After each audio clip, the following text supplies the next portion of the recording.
What is up, guys? James here from the Light of Raga YouTube channel, and in this video we're going to be doing our weekly reading for the week of August 20th through August 26th.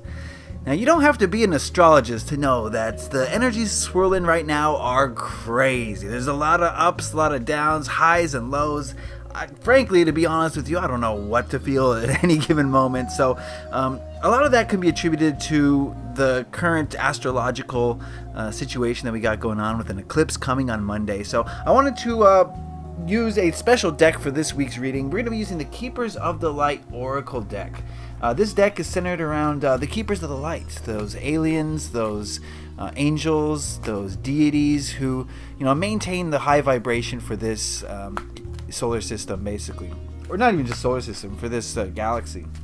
So it's going to give us some insights into the energies that we need to focus on for this coming week, and what we need to know about this coming week as we navigate through these strange energies. So if you would just give me a moment and to ask the Oracle deck what we need to know for this coming week.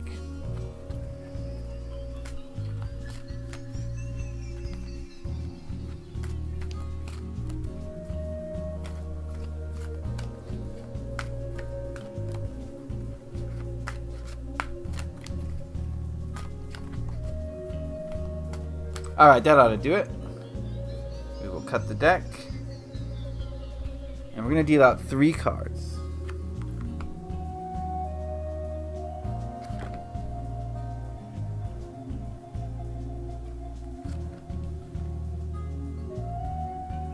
Alright, we're going to look at these cards individually, then we're going to see what they say as a whole. The first card we're going to look at is this one, and we have Commander Ashtar, call to action. Take charge, lead by example, walk your walk. Okay. In last week's weekly reading, I definitely got the feeling that this past week was a time for relaxation and recharging and rejuvenation. But now I'm getting the sense that moving into this next week with the eclipse coming, I think it's time to really take all that energy that we've stored up from the last week and take what we learned from those introspective times that we focused on, and it's time to put in action. It's a call to action. It's time for you to really use those powers of manifestation for your greatest good. It's time for you to put effort into your dreams and your hopes and your aspirations, and this week is going to be a time for you to really put some energy into those things that you really are passionate about. Take charge, lead by example, walk your walk. So what this means to me is, no matter what opposition, you're going to face opposition, but no matter what opposition you face, I think this week is the time to be confident. It's the time to be self-assured. It's a time to do what you know that you were put here to do, despite what anyone else has to say, think, or feel about it. And it's time for you to step into your power, into your energy, into your just supreme beingness. And don't take any guff from no swine.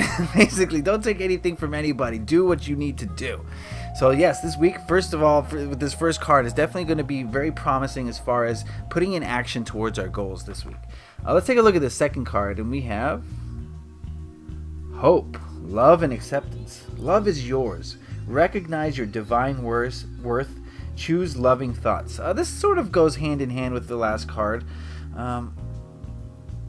When you have this call to action, when you're putting in work, when you're putting in effort into what you want to achieve, you have to do it from a place of love and acceptance for others. You're not going to do it to harm anyone else. You're not going to do it to self-harm. You're going to be on that path that's for the highest good. And I think that's what this card is saying, is make sure that you're doing things for your highest good. Make sure that you're doing things from a place of love this week. A lot of times we'll do things from a place of societal programming. We'll go to a job that we don't like, we don't agree with, just to get a paycheck, just so we can pay for a car that's going to get us to this job that we don't like or agree with, right? So that's sort of not really being true to yourself. That's kind of losing hope. And I think this card is suggesting that have hope and have confidence that whatever you're doing is for the highest good. And if you don't feel that, if that energy is absent from what you're doing this week, then you may not be doing something for the highest good, and you may need to reconsider what you're doing and why you're doing it. So this card is all about self-love, love for others, not harming anybody else in your quest to achieve your goals, and also not harming yourself by achieving goals that aren't in alignment with your highest purpose. And the best way to do that is embody love and make sure that you're doing everything from a place of love. That is your main motivational factor, is love, because you love to do it. You love to help other people. You love the feeling that you get from doing it, and that you just be searching for that this week. And if you're not feeling that this week, then you need to maybe think about things or reconsider and see how you feel about things, because that's going to be very important as you're creating, as you're manifesting, as you're calling to action. You don't want to be putting action into things that aren't serving you and the world and the universe. So make sure that you are serving yourself and the universe this week. All right, the last card we have is Lady Nada, Heart Awakening. Awaken to acceptance and divine love. Give and receive in balance. I think these three cards are really echoing each other here. Heart Awakening is about following your hearts, following your truest passions, which we just talked about with hope and love and acceptance. And both of these are kind of very similar, awaken to acceptance of divine love, but also recognize your worth. Giving and receiving in balance is also a very important thing here.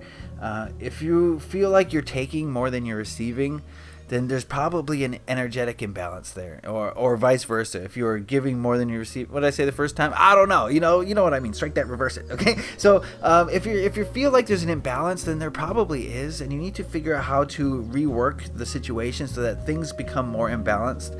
Because you should be always giving as much as you're receiving, and receiving as much as you're giving, because that makes sure that the energy is flowing continuously and flowing, and it allows new things to come, and it stops things from getting stagnated. Okay, and so make sure that you're open to that flow of energy, basically. So looking at these cards as a whole, I definitely see that it's time to put in action, it's time to put in work, but you have to make sure this week that you're putting in work from a place of love, because the energies of the eclipse are going to be coming here on Monday. And like I said, I'm not an astrologist, so I'm not exactly 100% sure what energies are set to come this week, but based on these cards, there's going to be a lot of opportunities for you to create and to manifest this week. And in order to do that from a place of love, you're going to have to get centered with yourself. You're going to have to get in touch with your emotions, in touch with that heart chakra. So it might be a good idea to work on that heart chakra this week. If you're into crystals and meditation, any of the green crystals will really help you a lot, or rose quartz. Any of the pink or green crystals are definitely going to help you a lot. Open up that heart space so that when you are creating, even if you're doing it unconsciously, if you kind of open up your heart space, you'll be creating from more of a place of love and acceptance and from your true innermost passions, rather than creating from a place of ego, which I hate to put a number on it, but like 90 to 95% of people in this world are creating unconsciously through their ego. And yes, they're creating from their hearts, but the ego is kind of influencing it a lot. So they're getting mixed results, and it's no good. But what we need is a clear message to the universe of what you want. And in order for that to come through cleanly and clearly, you're going to have to do it from a place of love and acceptance and hope. Yeah. So a lot of big things happening this week. This is going to be a week of manifestation, my friends. I think it's time to create. We took a break last week. It was a very low, chill week, and with some highs and some lows. But this week is going to be time for you to really focus in and figure out what it is you want and put that work into it from a place of love. All right. I hope you guys have a great week this week. Take a look at the eclipse if it's happening in your area. I think even if it's not happening, you can see partial eclipse. So whatever, it's cool. It doesn't happen very often. So go out and check that out on Monday. And okay, guys, I hope you got something out of this reading. If you did, please consider giving it a like. It lets me know that you enjoyed it and got something out of it. And if you have any questions, comments, or anything to say about this reading, put those in the comment section below. I'd love to hear what you have to say. And if you really enjoyed this video, please consider subscribing, because I release these weekly videos, guess what? Once a week, every Sunday morning. So I hope you guys enjoyed that reading. Leave a like if you enjoyed it. Happy taroting. Have a great week. Peace.